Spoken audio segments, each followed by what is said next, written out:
10వ అధ్యాయము 25వ వచనము.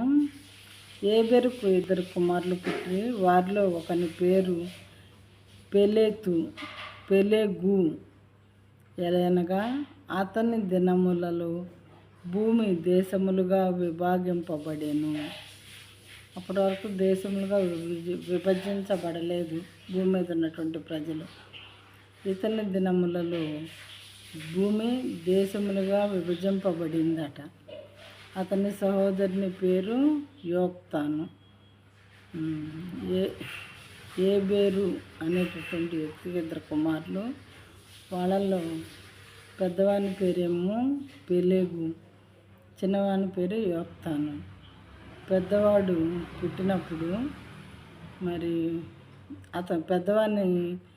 వాడు పుట్టినప్పుడు భూమి దేశములుగా విభజింపబడిందట.